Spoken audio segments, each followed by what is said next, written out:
Hai, selamat malam Strivians. Selamat datang di IG Live bersama Strive yang perdana.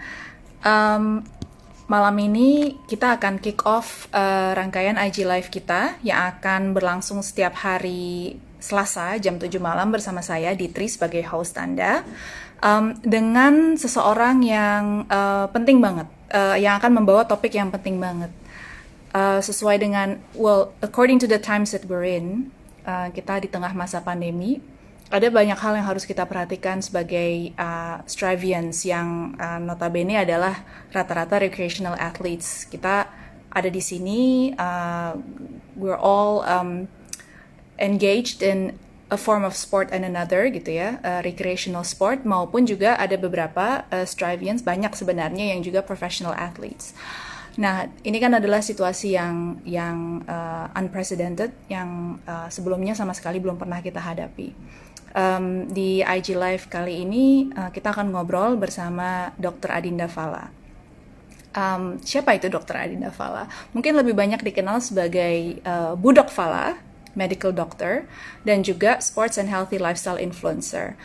Belakangan ini, Fala sering menggunakan pengaruhnya dan juga influence-nya untuk mengkampanyekan protokol kesehatan di era pandemi sekarang karena seperti yang kita ketahui kurva infeksinya menjadi semakin parah gitu ya. It looks like this is not going to end. It looks like we're heading to peak pandemic situation. Nah, kita di sini mau ngobrol sama Fala. Apa sih yang harus kita perhatikan sebagai recreational athletes?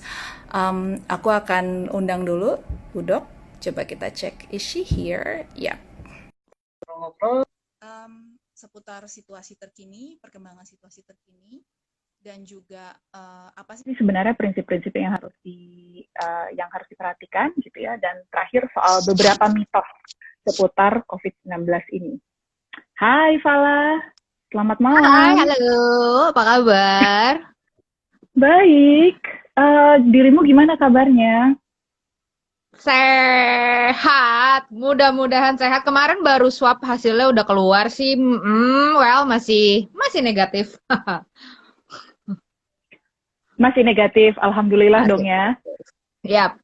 Coba deh kalau orang kayak Fala itu swab test itu udah kayak makanan, gue mau bilang sehari-hari sih enggak ya, mungkin setiap 2 minggu sekali, apa bolong sih? Kayaknya bolongnya udah sampai belakang sih itu. Ya capek deh. Gila, itu prosedur swab test itu setelah udah berapa kali menjalankan jadi terbiasa nggak? Karena kan itu kan dicolok ya, masuk ya, sampai dalam banget gitu kabarnya. Dibilang terbiasa sih, mungkin udah tahu sama rasanya kali ya. Tetap nggak nyaman, but ya udah dijalanin aja. Mau gimana itu upaya sih. Walaupun mungkin nggak semua orang punya aksesnya gitu ya, tapi it's still me being considered to society sebenarnya gitu. Upaya maksimal lah. Because the pandemic is getting worse. The pandemic is getting worse. Yeah, let's talk about that for a bit ya. Kita coba ngobrolin itu dulu. Yeah. Kasus infeksi, kasus positif sudah melewati 200.000 se-Indonesia. By today lewat 200.000. Dan Jakarta sendiri per harinya sudah melampaui per harinya infeksinya 1.000-an. Iya, udah kayaknya udah 5 hari berturut-turut selalu di atas 1.000. Mengerikan. Itu berarti tingkatnya ya benar-benar kurvanya meningkat tajam ya sejak PSBB transisi ya, Pak ya. Mengerikan. Jakarta mengerikan. Jakarta zonanya lebih merah dari zaman aku di Wisma Atlet kemarin gitu. Jadi kondisinya jauh lebih buruk dibanding ketika aku di Wisma Atlet kemarin, itu kondisi Jakarta sangat buruk. Gitu. Hari ini kondisinya lebih buruk lagi. Dengan kondisi orang-orang yang keluar rumah. Waktu aku di Wisma Atlet, kondisinya adalah orang-orang stay di rumah. Jadi kita mengkampanyekan orang-orang untuk tidak keluar rumah dengan hashtag di rumah aja. Waktu itu gitu. Jadi kita men-encourage orang-orang untuk tidak melakukan aktivitas saat itu. Gitu kan ya, yang orang bilang lockdown atau PSBB lah itu ya gitu. Lalu seiring dengan berjalannya waktu mungkin manusia mengalami titik nadir ketika mereka harus kembali bekerja, atau orang-orang sudah mulai lelah dengan pandemi, atau orang-orang sudah mulai abai, atau orang-orang sudah mulai merasa kayaknya gue ngerasa aman deh. Teman-teman gue nggak ada Ya. yang kena kok, keluarga gue aman kok, gue sehat kok, gue olahraga kok, gue masih muda kok, gue nggak punya faktor apapun kok. So, mereka keluar rumah. Nah, Ya. irisan-irisan itu, semuanya itu, orang yang harus bekerja, orang yang abai dengan protokol kesehatan, orang yang merasa sehat, orang yang merasa tidak akan tertular karena teman-temannya aman-aman saja, faktor semuanya itu membuat Jakarta, kota kita ini, kebetulan saya berada di Jakarta, mungkin Mbak Ditri berada di Jakarta, membuat angka infeksi di Jakarta menjadi tinggi.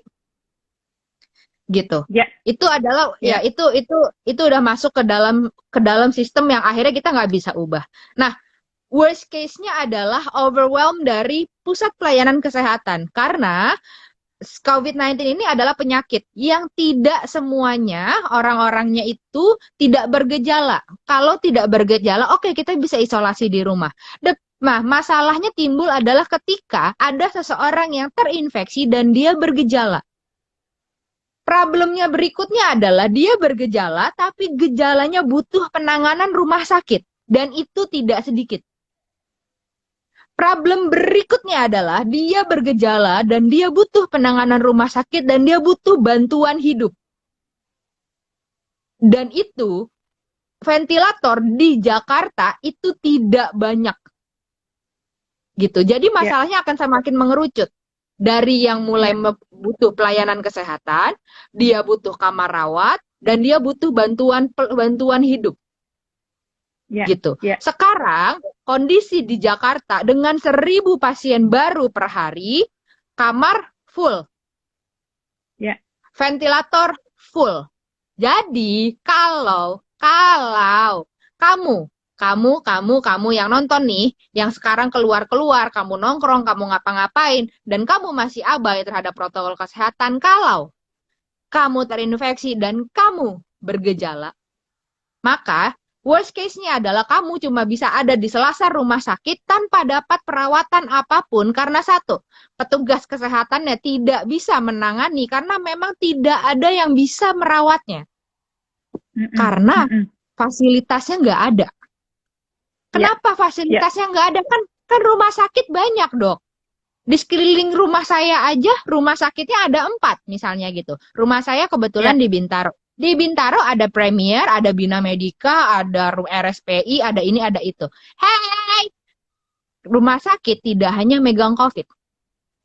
Kita punya TBC, kita punya gagal ginjal, kita punya DBD, kita punya penyakit-penyakit lainnya yang juga membutuhkan tenaga kesehatan, yang juga membutuhkan pelayanan kesehatan.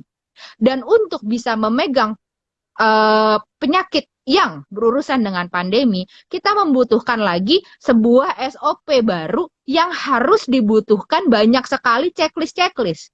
Misal, kamar dengan tekanan negatif. 2, pelayanan orang-orang tenaga kesehatan yang memakai hazmat yang lengkap. 3, ventilasi yang bagus. 4, dan lain sebagainya. Ventilator yang baru. Atau ICU yang khusus, yang tidak dicampur. Pasien-pasien yang berbeda, bahkan pintu masuknya pun berbeda. Jadi, tidak semua rumah sakit kompeten untuk memegang pasien COVID-19. Jadi, sudah mulai nih, harusnya kita berpikir agak cukup panjang, jadi jangan meremehkan dan jangan sampai sakit. Kalau dulu, saya bisa bilang, at least lo jangan nularin dulu. Lo sakit, gue bodo amat. Karena tenaga kesehatannya masih ada. Wisma Atlet masih banyak. Kalau sakit masih bisa lo pergi misalnya, at least kalau misalnya Anda punya uang, Anda bisa tuh pergi misalnya ke rumah sakit A untuk dapat pelayanan VVIP karena masih ada ruangannya. Sekarang Anda punya 200 juta pun tidak bisa. Kenapa? Karena ruangannya tidak ada. Bagaimana Gitu. dengan Jadi, nakesnya, Dok? Nakesnya mungkin, aku cuma bisa bilang mungkin masih ada. Mungkin masih ada. Tapi aku bisa bilang itu mungkin gitu karena tenaga perawat, tenaga dokter akhirnya semuanya turun. Sekarang kondisi tenaga kesehatan masih dokter umum yang maju untuk COVID. Dokter spesialis belum turun. waktu 7 bulan lalu ketika Italia mayatnya bergelimpangan di pinggir jalan, itu dokter spesialis dan profesor-profesor itu turun. That's the worst thing that sekarang Italia udah bisa berjalan dengan normal. Indonesia udah 8 bulan jalan nih, belum ada tuh yang kayak gitu-gitu. Gitu. Jadi jangan sampai itu terjadi. Sekarang ini kita masih cengceremet lah, intinya nakesnya masih dokter umum. Dokter umum masih banyak nih jumlahnya. Tapi ini bukan jadi angin segar. Karena walaupun nakesnya cukup, tapi pelayanannya yang tidak cukup. Saya bisa pegang pasiennya, tapi saya bisa apa kalau nggak ada fasilitasnya? Gitu. This is a serious thing. Sekarang ini saya gue rasa udah warning keras banget ya dari gue nggak pernah ngeliat lo semarah ini sebelumnya. This is a very stern warning to all of us. Sampai dokter Salah yang biasanya bisa ngobrol santai, ngomongin hal serius dengan santai, this time gue it's getting worse thing gitu. It's getting worse and it's getting serious. Tapi di satu sisi my big circle taking this little bit a joke. Gitu. Tapi di satu sisi juga circle terdekat gue itu udah pada kena, Mbak. Gitu loh. Mungkin kalau gue nggak bisa buka data pasien, salah satu temen gue udah ada yang kena sekeluarga. 4 dengan 2 anaknya kena. Satu temen gue 3 anaknya kena. 3 anaknya kena. Gitu. Jadi sekarang ini modelnya udah mulai klaster keluarga. Gitu. Karena apa? Karena orang udah mulai keluar. Dan ketika dia mulai keluar, maka dia membawa virusnya masuk ke dalam rumah. Gitu. Nah, ketika dia membawa virusnya masuk ke dalam rumah, artinya dia akan menularkan itu kepada seluruh orang rumah. Gitu. Misalnya 5 orang ya 5-5-nya akan kena. Nah, masalah berikutnya datang ketika kita sudah berkeluarga dan kita udah memiliki anak. Can you even imagine ketika anak kita sakit dan kita harus meninggalkan mereka di dalam rumah sakit? Iya. This is pandemic. Yeah. Dan penanganan COVID itu tidak memperbolehkan anak pasien itu ditunggu. Gitu. Walaupun dengan segala kebaikan hati idai sebenarnya diperbolehkan ada satu penunggu, ibu atau bapaknya menunggu di sampingnya tanpa boleh keluar. Sama sekali. Dan itu konsekuensinya berat. Gitu. Jadi misalnya ada seorang ibu, anaknya sakit. Anaknya harus dirawat di rumah sakit, maka pilih tuh bapaknya atau ibunya yang nungguin di sampingnya, dan bapak atau ibunya nggak boleh sama sekali keluar dari ruangan itu. Jadi sama-sama isolasi di dalam. Gitu. Jadi ya dianggap sebagai pasien juga. It's torturing. Gitu. It's very torturing. Gitu. Itu kalau sakit. Dan ketika sakit, ini cuma ngebayangin aja. Bayangin orang yang sangat aktif di luar, misalnya dia harus olahraga setiap hari ya. Dia harus pelotonan sepeda atau dia harus lari. Dia harus lari tiap hari gitu kan. Dia harus lari tiap hari. Dang, kena COVID. 1 bulan hidupnya hilang. Kenapa? Dia harus mandiri 14 hari isolasi untuk menyembuhkan COVID-nya dan isolasi lagi 14 hari untuk SOP beresnya selesainya memastikan bahwa dia benar untuk karantina selesai, memastikan bahwa tidak ada lagi reinfeksi dari terapi yang telah dia lakukan selama 2 minggu ini. 4 minggu hilang gitu aja udah. Gitu. Serius. Oke. Kita ngomongin soal ini ya, soal olahraga ya, recreational sports ya kan. Karena yang nonton di sini Strivians itu biasanya punya hobi olahraga. Apakah itu lari, sepeda dan sebagainya. Melihat kurva pandemi ini, kita masih bisa nggak sih olahraga outdoor? Itu pertanyaan pertama, ya. Masih boleh nggak sih gitu loh? Atau nggak apa-apa kalau misalnya emang rekomendasinya nggak boleh, let's say it out loud gitu ya. Kita masih boleh nggak sih? 1. Kedua, masih. Apa prinsip-prinsip yang harus dipatuhi gitu? Gimana, Sal? Masih. Kalau aku tuh berpegang pada pemangku kebijakan gitu. Jadi eh hai. Jadi ya kita Saya juga. ya kita berpegang pada pemangku kebijakan lah. Siapapun kita harus taat kepada pemimpin yang membuat kebijakan. Taruhlah misalnya gubernur kita, gubernur DKI Jakarta. Gubernur DKI Jakarta menerapkan tidak ada kebijakan diam di rumah, berarti kita bisa keluar. Oke, ya apa-apa. Gitu berarti kita tidak melangkahi kebijakan yang telah dibuat oleh pemangku hajat misalnya. Dan juga dua adalah mengikuti saran dari ahli adalah untuk saat ini adalah Persatuan Dokter Kedokteran Olahraga gitu ya. Mereka sepakat untuk bilang oke, boleh di luar. Orang Indonesia tapi memiliki habit mereka harus rules first, klausul later. Gitu. Jadi kalau saya selalu bilang adalah you have to wear your mask and then klausul later. Gitu. Jadi protokol kesehatannya tetap dibawa, tapi itu pun dengan tatanan semua aktivitas, bukan hanya tentang olahraga. Artinya mau ke Indomaret, mau ke grocery shopping, mau ke kantor, mau kemana, itu semuanya sama peraturannya. Protokol kesehatannya dijaga dan kita bisa melakukan klausulnya, klausul-klausul misalnya kapan kita bisa membuka masker, kapan kita bisa agak dekat sama orang. Itu kan klausul-klausul yang nantinya bisa kita jalankan apabila 1, 2, 3, 4. Nah, apabila ini apa sih? Itu bisa kita lakukan bila kita tahu nih ilmunya apa. Misalnya, oh kita tahu kalau penyebaran COVID-19 ini lewatnya droplet. Droplet itu bisa terbang kalau jaraknya 2 meter. Berarti ya udah kita jauh-jauh aja dari orang kalau mau keluar. Diatur tuh jaraknya 2 meter, diatur tuh jaraknya 1,5 sampai 2 meter. Jadi kalau misalnya kita mau lari, carilah tempat sepi. Kalau misalnya kita mau sepeda, dan kalau misalnya kita mau sepedaan bareng sama peloton misalnya gitu, carilah peloton yang emang 1 milieu sama kita. 1 milieu itu apa sih? Ya udah orangnya itu aja. Jadi pastiin lu sama orang yang itu aja tiap harinya. Kalau gue memilih suami gue sendiri misalnya gitu.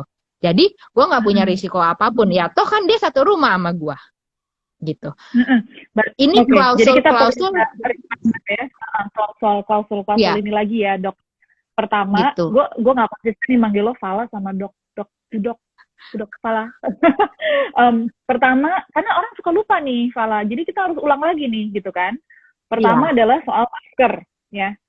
Kalau lagi olahraga, boleh nggak sih lepas masker saat kita lagi beraktivitasnya? Kapan boleh dibuka, kapan harus pasang? Gimana? Coba masker dulu nih, kita bahas masker dulu. Sebenarnya boleh, tapi gue akan tetap bilang masker tidak boleh dibuka.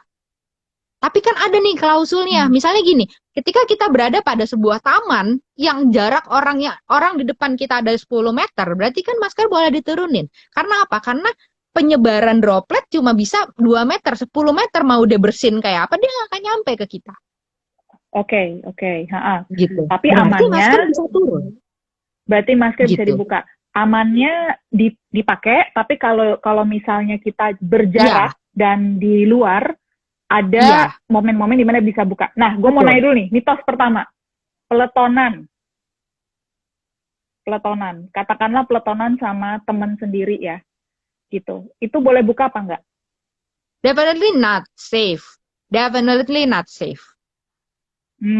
Walaupun jadi ada dua jenis peletonan soalnya. Ada jenis peletonan sama grup sepeda, pada umumnya grup kita gitu ya, atau lari bareng. Atau sama tadi milieu sendiri itu berarti orang yang serumah, yang kita yakin betul pergerakan dia, kita tahu betul pergerakan dia, kita tahu betul dia apa istilahnya ya, satu interaksi sama kita ya, lingkarnya sama kita, jadi kayak circle yang sangat kecil lah, circle. Maksudnya gini, pandemi ini kan maksudnya akan sangat panjang ya Mbak. Ini tuh mungkin akan 2 tahun gitu. Nah, manusia ini kan sebenarnya itu kita tuh terdidik untuk beradaptasi.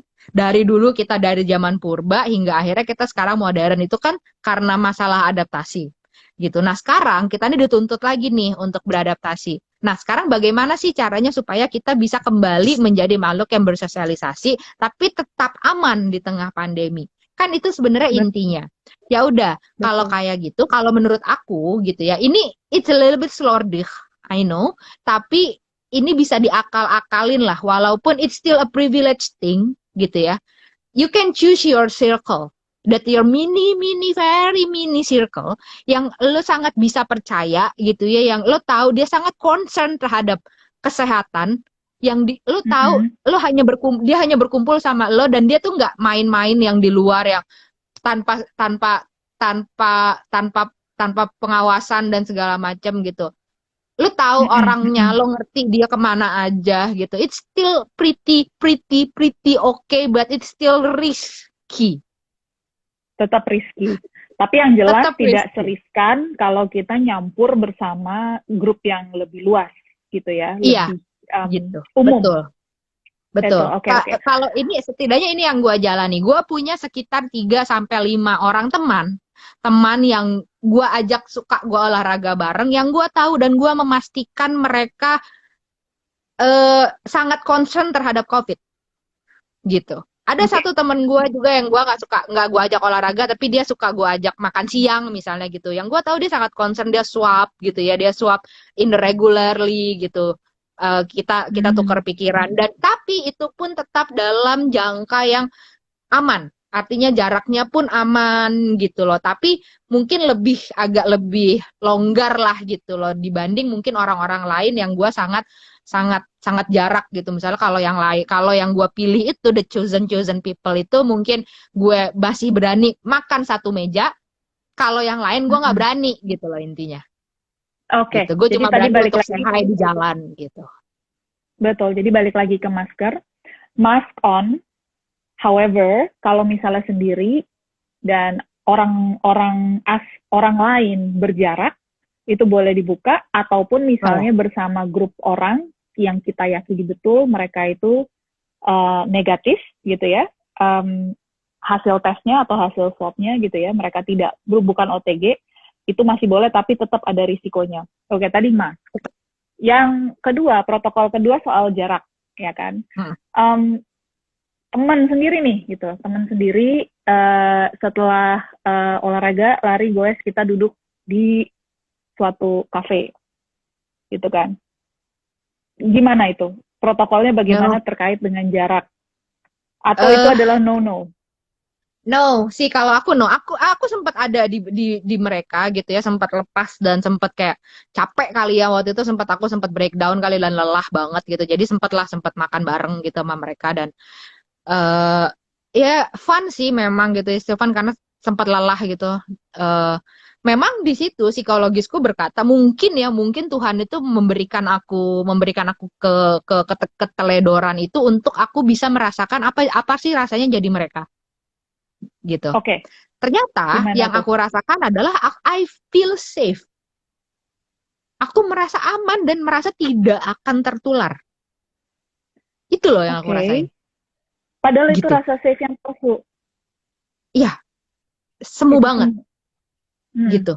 Aku 2 kali lah makan bareng satu meja, dan bener-bener kayak normal aja.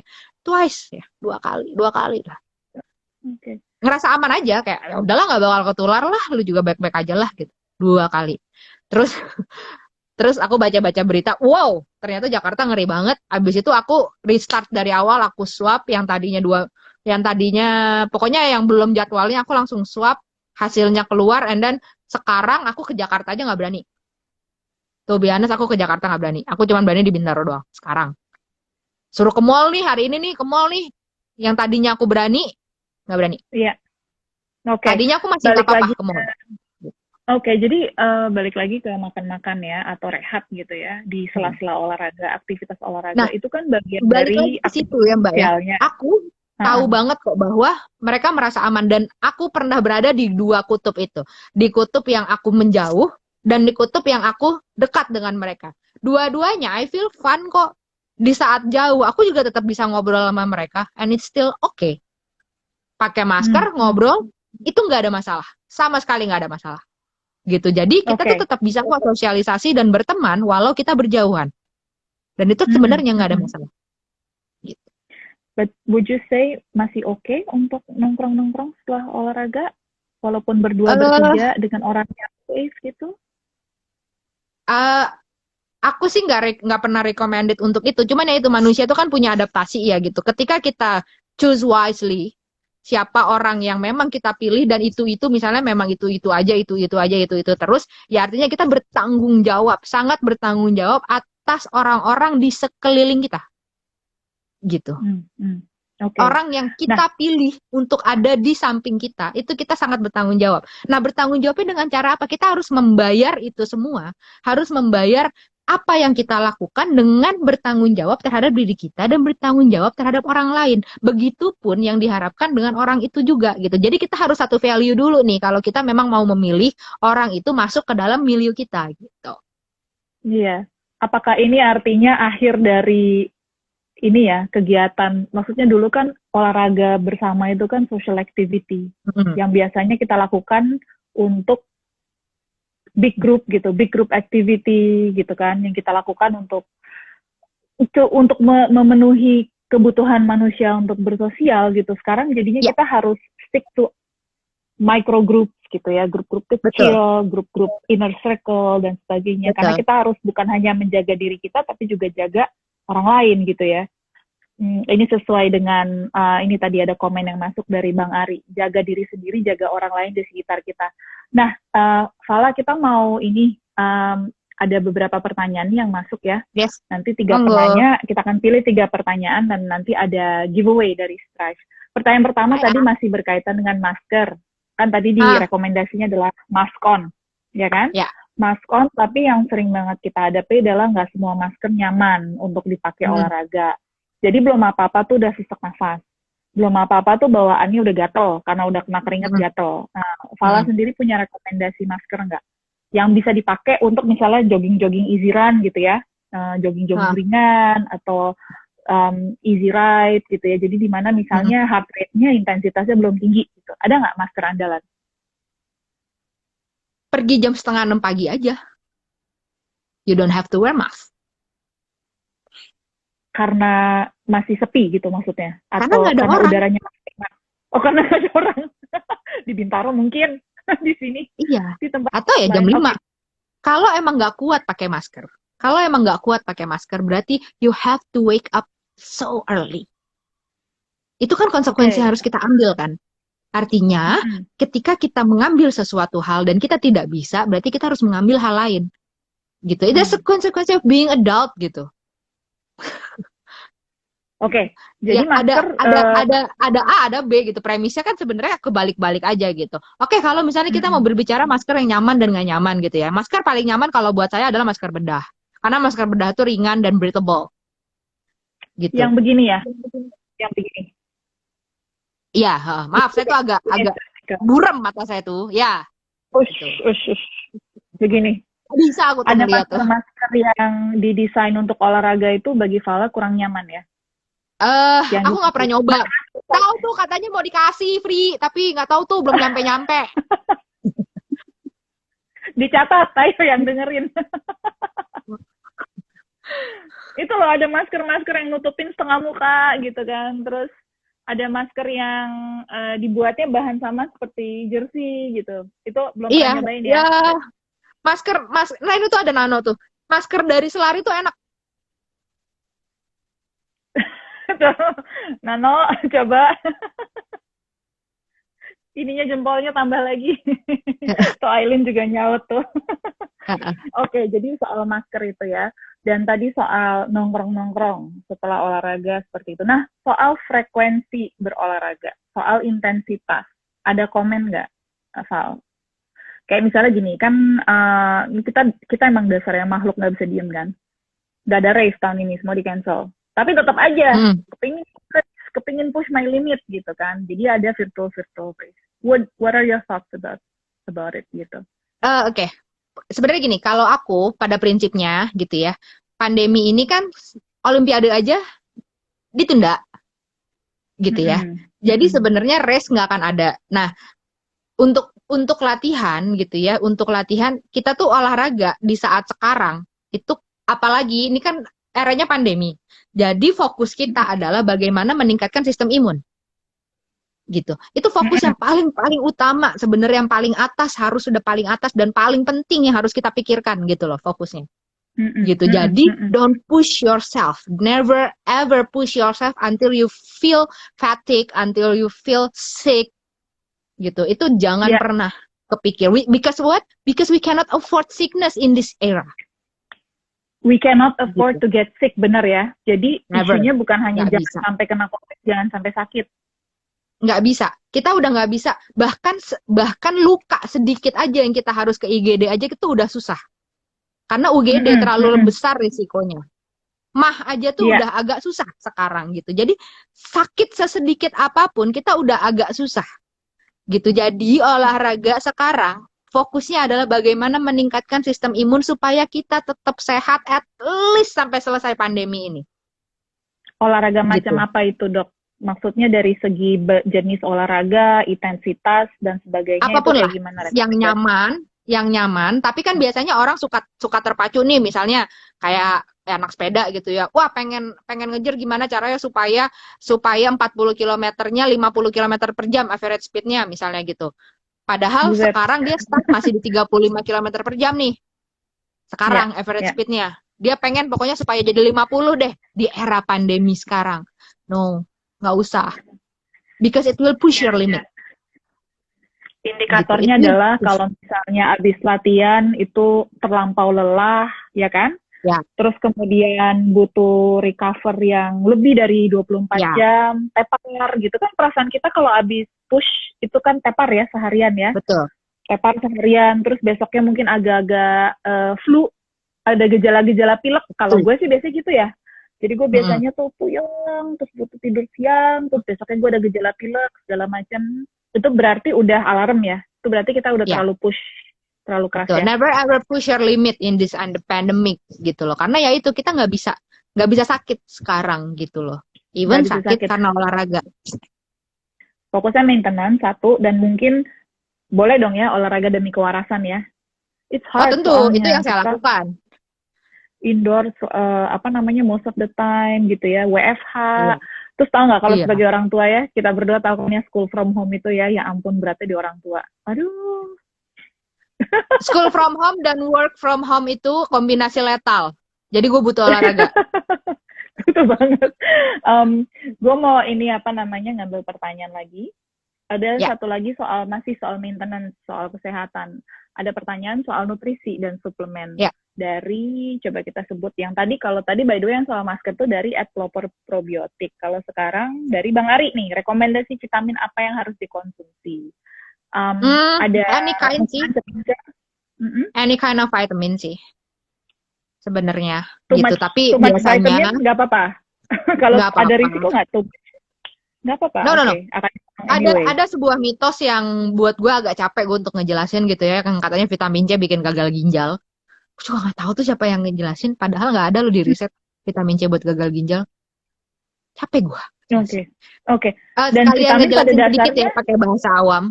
Vitamin C itu sebenarnya aman dikonsumsi, berlebihan pun aman. Sebenarnya yang dibutuhkan oleh tubuh itu kan sebenarnya kurang lebih cuma 100 per miligram. Biasanya kan yang didosisin kan 1000 tuh, kayak brand-brand gitu kan. 1000 miligram gitu kan. Terus sisanya diapain dok yang 900-nya? Dibuang lewat urin. Terus sayang dong kalau minum 1000 gitu. Enggak. 1000 itu akan ada di peredaran darah kita sebagai prekursor intinya. Jadi si 1000 itu ada di peredaran darah, dia akan jadi tentara-tentara tambahan untuk menjadi antioksidan. Gitu, untuk melawan virus-virus, bakteri-bakteri gitu. Jadi dia ada sebenarnya di peredaran darah nanti. Nah, 100 itu untuk membantu metabolisme tubuh. Sisanya dibuang. Udah gitu aja. Gitu. Tapi ya diimbangi dengan air putih. Itu berlaku bukan cuma untuk vitamin C, berlaku juga untuk teh manis, berlaku juga untuk kopi, berlaku juga untuk bir gitu. Jadi ya untuk semua minuman sebenarnya, bukan cuma untuk vitamin C aja. Gitu. Berlaku untuk bir, dia selipin karena dia tahu banyak yang menjadi alkoholik di era pandemi ini. Saya. Katakan. Pertanyaan terakhir Fala, before we let you go, adalah dari, coba kita klik. Nah, ini muncul nggak nih? Idealnya ganti masker berapa kali sehari? Karena tadi apalagi kan sudah direkomendasi Ya. Gimana cara ngilangin ini ya, komennya ini? Kan Oh, saya juga nggak ngerti kalau itu. aku gaptek. Karena ide terus nggak hilang-hilang komennya. Karena kan tadi Fala udah rekomen paling enak adalah masker surgical mask. Terus terang buat aku juga paling nyaman yang surgical mask ini. Tapi ini sebenarnya ada ini kan, ada shelf, bukan shelf life-nya.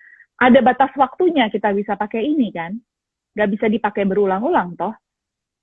Nggak bisa. Mau masker kain, mau masker bedah, mau daily mask. Jadi masker yang kamu pegang itu tuh sebenarnya ada dua tipe ya. Ada daily masker, ada masker bedah. Gitu. Jadi dibaca. Anyway, kalau misalnya buat awam sih mau pakai apapun aman. Tapi kalau misalnya aku yang dokter, aku harus memastikan yang aku pakai itu daily mask atau surgical mask. Itu beda. Nah, semuanya, semua masker idealnya itu dipakai 3-4 jam. Itu ganti. Jadi selalu bawa cadangan masker di dalam tas. 3 jam ganti, 3 jam ganti. Masalahnya juga, lo jorok banget kalau lo nggak ganti kan? Itu. 3 jam saya ganti, 3 jam ganti. Jadi bawa spare di dalam tas. Oke, itu akan gue catat ya. Bawa spare di dalam tas. Jadi sebenarnya ya sisi new normal ini tuh membuat isi tas gua tuh makin heboh. Gitu. Heboh isi tas gua sekarang. Coba cerita apa aja? Pasti kan masker tadi udah diceritain. Iya, nambah masker kan, terus nambah si hand sanitizer gitu. Terus gue juga nambah. Nah, karena gue sering pakai lebih sering pakai hand sanitizer dan lebih sering pakai cuci tangan, makanya gue nambah lotion tuh. Kering kan tangan kan? Oke, lotion gitu. ya. Terus apalagi face shield? Dirimu pakai face shield sih nih kalau kalian bekerja bertemu dengan orang. Ini ada penelitian ya. Kalau kalian bekerja bertemu dengan orang, misalnya kalian front person gitu ya, kayak misalnya orang bertemu harus dengan nasabah, harus bertemu dengan ya yang seperti itulah ya gitu. Pastikan kalian pakai masker dan pakai face shield. Ada penelitiannya, dokter yang memakai masker dan memakai face shield tingkat penularan infeksinya 0. Gitu. Oke. Jadi face shield essential kalau dalam pekerjaan kita banyak bertemu orang baru yang kita nggak kenal, ya kan? Yang terakhir gloves. Ini ada mitos seputar sarung tangan. Bukan mitos, ada banyak cerita mungkin ya seputar sarung tangan. By the way, ini gimana cara menghilangkan pertanyaannya sih? Ini mengeblok mukanya Fala. Aku ngeliatnya pertanyaan bukan Fala. Gimana sih? Ya sudah di-ignore. Emang kalau udah sepuh-sepuh umur sepuh kayak kita ini udah gak bisa diharapin nih kayak gini-gini. Gibolan mana gibolan? Coba deh, aku bener-bener bingung. Anyway, pertanyaan terakhir, my darling Budok Fala, soal sarung tangan. Gimana? Sarung tangan gak efektif ya kalau buat awam, kecuali kamu dokter. Karena gini, penularan COVID-19 itu jadi gini, si virus itu adalah intinya dia tidak akan tiba-tiba ujuk-ujuk masuk ke dalam dia nggak bisa pindah. Jadi kalau misalnya dia nangkringnya di leher belakang, dia nggak akan tiba-tiba jalan dan masuk ke dalam hidung dan mulut. Itu partnya di situ. Yang membuat dia pindah adalah tangan kita. Jadi kita iseng gini-gini, terus kita masukin lah ke mulut. Gitu. Jadi, yang paling penting adalah tangan kita ini bersih. Makanya yang kita butuhin adalah hand sanitizer. Jadi, kalau kita pakai sarung tangan, kalau udah pakai sarung tangan tapi kita tetap pegang-pegang dan kita masukin ke mulut, nggak ada gunanya. Apalagi ada kasus yang buka sarung tangan, pasang lagi, itu malah membuat virusnya berpindah-pindah. Tidak ada. Jadi no gloves. Apabila kamu bukan dokter, jangan coba-coba pakai sarung tangan atau beli sarung tangan. Dan sebenarnya glove buat dokter itu pun juga banyak orang salah paham. Pasti banyak orang yang mengira glove buat dokter itu untuk hygiene. Bukan, itu untuk legit artis. Untuk legit artis agar kita tidak memegang pasien secara langsung dengan kulit kita. Oh, baik. Oke, sekarang dipahami betul prinsipnya. Oke, I think that's pretty clear.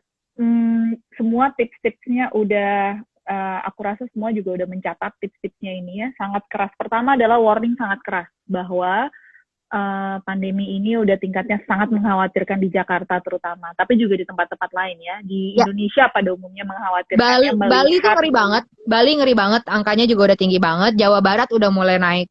So ya hati-hati.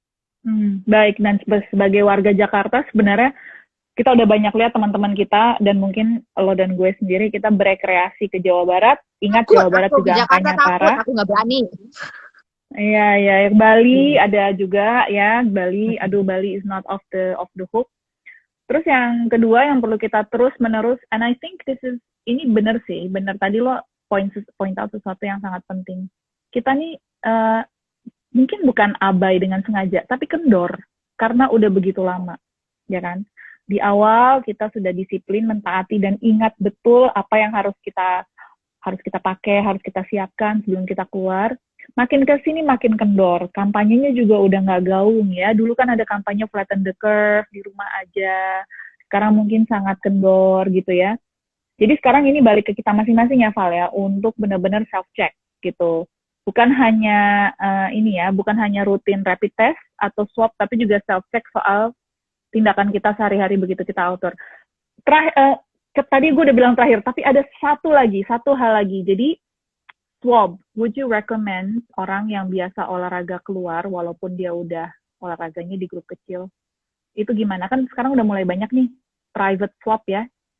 Itu ini nggak? Itu sesuatu yang lo akan rekomend nggak untuk masing-masing kita untuk pergi Di dalam ruangan ya? swab test? Yang Swab di dalam test, ruangan apa jadi dalam?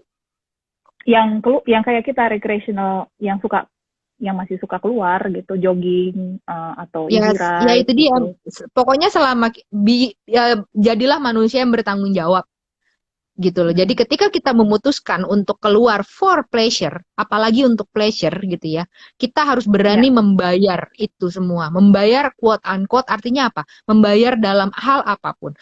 Kita keluar self check. Satu, kita harus sehat. At least kita merasa diri kita sehat. Nggak demam, nggak flu, nggak batuk. Oke, kita keluar rumah. Lalu bagaimana kita memaintain diri kita? Yakinkan bahwa kita free dari COVID. Dengan cara apa? Dengan cara swab test. Swab test secara berkala. Kalau kita cannot afford itu, jangan keluar. Jangan pernah risk orang lain karena keteledoran kita. Karena kita yang egois. Gitu. Oke, that's pretty clear. Dengan itu, kita tutup IG Live perdana Strive ini. Thank you so much, Budok Fala, atas waktu lo dan kesediaan lo untuk benar-benar keras ya soal isu ini ya. Karena memang nggak semua orang nyaman membicarakan ini, to be honest ya. Karena takut misalnya udah nyemplung soalnya udah 8 bulan nih ngomonginnya ini.